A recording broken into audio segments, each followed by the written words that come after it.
ગોકુલમાં કૃષ્ણનું પ્રાગટ્ય થયું, ત્યાં વાત્સલ્ય ભાવ પ્રગટ્યો. અહીંયા વૃંદાવનમાં માધુર્ય ભાવનું પ્રાગટ્ય થયું.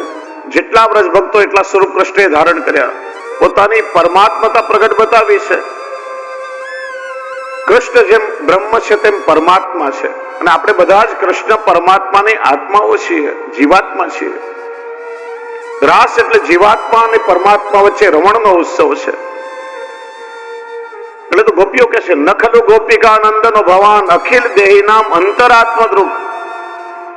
પ્રભુ, આપ તો અખિલ દેહધારીઓના આત્મામાં રહેવા વાળા પરમાત્મા છો. એટલા માટે સંતજ્ય સર્વ વિષયાન તવ પાદમૂલમ પ્રાપ્ત, અને બધા જ લૌકિક વિષયો છોડી આપના ચરણના મૂળમાં રહેવા માટે આવ્યા છે.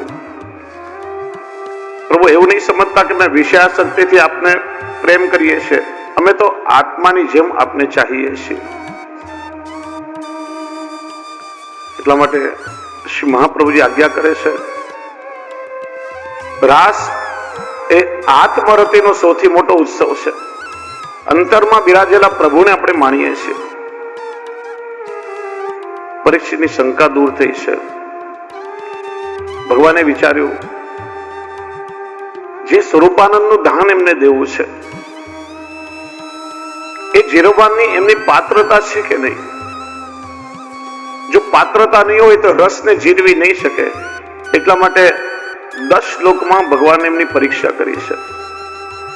આ 10 કોટી શ્લોકો છે. દ્વિઅર્થી વચન ભગવાન બોલ્યા છે. શ્રી મહાપ્રભુજી બહુ સુંદર અર્થો બતાવ્યા છે. સ્વાગતમ વો મહાભાગા પ્રિયમ કિમ કરવાણીવ વ્રજસ્યાનામયમ કશ્ચિત ભૃતા ગમન કારણમ. સ્વાગતમ વો મહાભાગા, આવો આવો પધારો હે મહાભાગા, હું તમારું સ્વાગત કરું છું. મહાભાગા એક ભાગ્યશાળી ને બીજું મહાભાગ્યશાળી. જીવ પોતાના પ્રયત્નથી પ્રભુ સુધી પહોંચે ભાગ્યશાળી, અને પ્રભુની કૃપાથી પ્રભુ સુધી પહોંચે એ મહાભાગ્યશાળી છે. તમે બધા પણ વ્રજમાં તમારા પ્રયત્નથી નથી આવ્યા, ઠાકોરજીની કૃપાથી આવ્યા છો. તમે બધા મહાભાગ્યશાળી છો. પધારો, હું સ્વાગત કરું છું. ગોપીઓને આશ્ચર્ય થયું. એક તો અમારું નામ લઈ લઈને અમને બોલાવ્યા, અને આ રીતે સ્વાગત કરે છે. બેનો, તમને એક પ્રશ્ન પૂછું. રાતના પરિક્રમા કરીને થાકી ગયા છો. આજે તો પાછો રૂકમણી વિવાહ છે. બહુ લાંબે સુધી 2:30 વાગ્યા સુધી કથા ચાલે. પતિઓ તમારા રૂમમાં પ્રતીક્ષા કરતા હોય. આ ઘરવાળી આવે એટલે ભોજન કરીએ. આમથી આમ રૂમમાં આટા મારતા હોય. કથા પછી તમે ઘરે જાઓ રૂમમાં, તમારા પતિ કે આવો આવો પધારો, હું તમારું સ્વાગત કરું છું. મારું અભાગ્ય કે તમારા પાવન ચરણ મારી ત્યાં પધાર્યા છે. તો આનંદ થાય કે આશ્ચર્ય થાય? આશ્ચર્ય થાય ને. ખબર નહીં આજે શું થશે. આ ગોપીઓને પણ આશ્ચર્ય થયું. એક તો અમારું નામ લઈને બોલાવ્યા, સ્વાગત કરી રહ્યા છે. વ્રજમાં કઈ વિઘ્ન તો નથી આવી ગયું ને? આ અડધી રાત્રે તમારું અહીંયા આવવાનું કારણ શું? વ્રજસ્ય નામ એમ કશ્ચિત ભૃતાગમન કારણમ. શું તમને મારાથી કઈ કામ હતું? વ્રજન્યેષા ઘોર રૂપા ઘોર સત્વની સેવિતા પ્રતિયાત વ્રજમ્ય સ્તેયમ સ્ત્રીભી સુમધ્યમાં.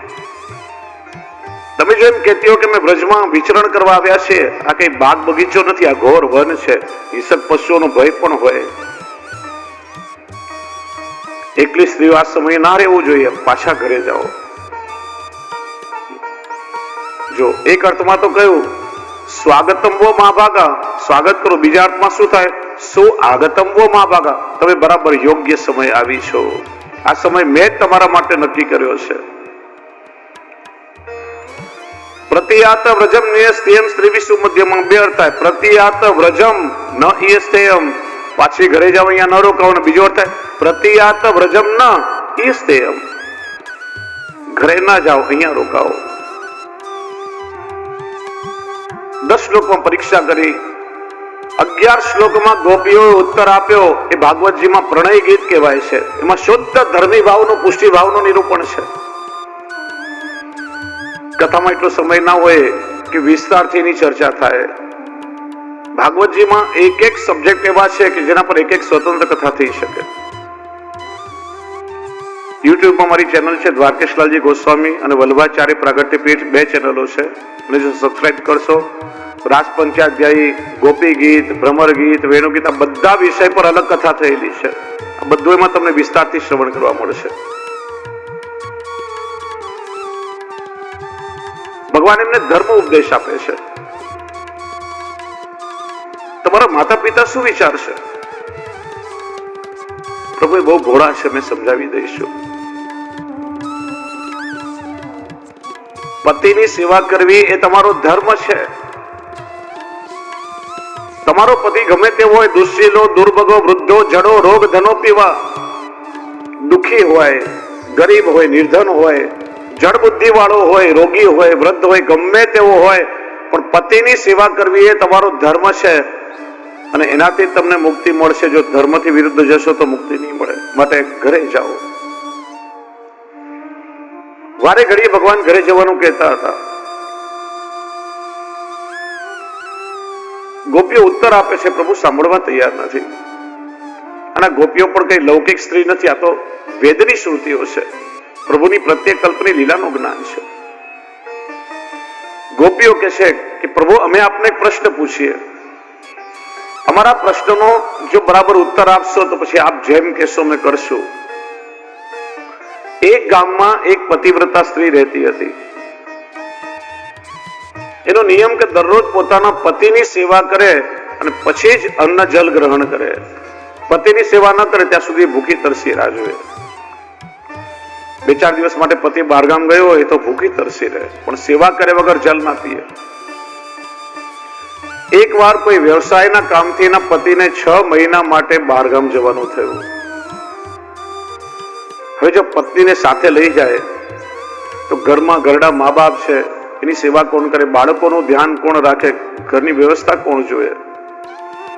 ઘરે મૂકીને જાય તો 6 મહિના સુધી ભૂખી તરસે કેમ રહી શકે? 2-4 દિવસની વાત હોય તો લઈ પણ જાય ને ભૂખી રહી શકે. કરવું શું? પતિ એક યુક્તિ કરી કે પોતાના જેવો આબેહૂબ માટીનું એક પૂતળું બનાવ્યું અને ઘરના એક ખૂણામાં બેસાડ્યું. અને એની પત્નીને કહ્યું, આ માટીના પૂતળામાં હું પોતે છું એવો ભાવ રાખી તું દરરોજ એની સેવા કરજે અને પછી ભોજન કરી લેજે. બંનેની વાત રહી ગઈ. પતિ ગયો બહાર ગામ અને માટીના પૂતળામાં પોતાનો સાચો પતિ છે એવો ભાવ રાખી પેલી સ્ત્રી એની સેવા કરે પછી ભોજન કરે. ગોપીઓ કે ભગવાન, હવે ધ્યાનથી સાંભળો. એક દિવસની વાત, હંમેશાની જેમ પેલી પતિવ્રતા સ્ત્રી માટીના પૂતળાની સેવા કરવા જતી હતી. ત્યાં અચાનક એનો સાચો પતિ દ્વાર પર આવીને રહ્યો. હવે પેલી સ્ત્રીએ શું કરવું જોઈએ? પતિ પાસે ન જાય તો પતિની અવજ્ઞા થાય, અને માટીના પૂતળાની સેવા ન કરે તો પતિની આજ્ઞાનું ઉલ્લંઘન થાય. પ્રભુ, એને શું કરવું જોઈએ? ભગવાન કે માં પૂછવાનું શું? જેનો સાચો પતિ દ્વાર પર આવીને ઉભો છે તો માટીના પૂતળાનું શું કામ? ગોપીઓ કે પ્રભુ, અમે પણ ક્યારની આપને એ તો સમજાવી રહી છીએ. જેની પાસે મોકલી રહ્યા છો એ માટીના પૂતળા છે અને એક દિવસ માટીમાં એમનું શરીર મળી જશે. અમારા જન્મના પતિ તો આપ છો ને આપ અમને પતિવ્રતા ધર્મનો ઉપદેશ આપો છો. અમારું પાતિવ્રત્ય અખંડ કઈ રીતે રહે? ગયા જન્મમાં શરીરનો પતિ કોઈ જુદો હતો, આ જન્મમાં શરીરનો પતિ કોઈ જુદો છે, આવતા જન્મમાં શરીરનો પતિ કોઈ જુદો હશે. પ્રત્યેક જન્મમાં આત્મા સાથે આપની જોડે વર્ણ થાય ત્યારે જ અમારું પાતિવ્રત્ય અખંડ રહી શકે. આ સાંભળી ભગવાન પણ ચૂપ થઈ ગયા. ભગવાન કે જુઓ, હું દરરોજ નવનીત અરોગું છું, માખણ ખાઉં છું, એટલા માટે મારો સ્વભાવ પણ નવનીત જેવો થઈ ગયો છે. માખણને પીગળાવવા માટે અગ્નિની જરૂર પડે. જ્યારે મને પામવાનો તાપ ક્લેશ તમારા હૃદયમાં જાગશે ત્યારે જ આ માખણ પીગળશે. અને જ્યાં ગોપીઓના હૃદયમાં તાપ જાગ્યો, પ્રભુનું કોમળ હૃદય પીગળ્યું, ઠાકોરજી કહ્યું, શું મનોરથ છે? રાસનો મનોરથ થયો અને લઘુ રાસ પ્રારંભ થયો છે. રાસ કરતા કરતા ઠાકોરજીએ પોતાનું અલૌકિક કૃષ્ણ તત્વ ગોપીઓના કણકણમાં પધરાવવું શરૂ કર્યું છે. પ્રભુ એમના આત્મામાં પ્રવેશ કરી ગયા. અત્યાર સુધી ગોપીઓની જીવ બુદ્ધિ હતી, હવે બ્રહ્મ બુદ્ધિ થઈ. પોતાને અપૂર્ણ માનતી હતી, હવે પોતાને પરિપૂર્ણ માનવા લાગી. અચાનક રાસ કરતા કરતા ગોપીઓ કહ્યું, પ્રભુ રાસ બંધ કરી દો. શિવડી શું થયું? અત્યાર સુધી અમે આપને મનાવતી હતી, વિનંતી કરતી હતી, કાલાવાલા કરતી હતી, આપ કોઈ રીતે માનતા નહીં હતા. હવે અમને લાગે છે કે આપ અમારા આધીન થઈ ગયા છો. હવે અમે કહીએ એમ આપને કરવું પડશે. જો આપની ઈચ્છા હોય કે રાસ થાય તો અમારા ચરણમાં પડીને આપ વિનંતી કરો તો અમે રાસ કરીએ. જ્યાં ગોપીઓમાં આ સૌભાગ્ય મદ આવ્યો, ઠાકોરજી કે મદ તો મેં મારી મૈયાનો પણ સહન કર્યો નથી, મદ તો મેં મારા આપતાજનોનો પણ સહન કર્યો નથી, તો તમારો મદ કેવી રીતે સહન કરું?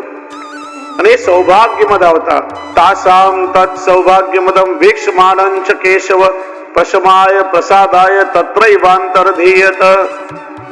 એ સમય પ્રભુ અંતર્ધાન થઈ ગયા, દેખાતા બંધ થઈ ગયા.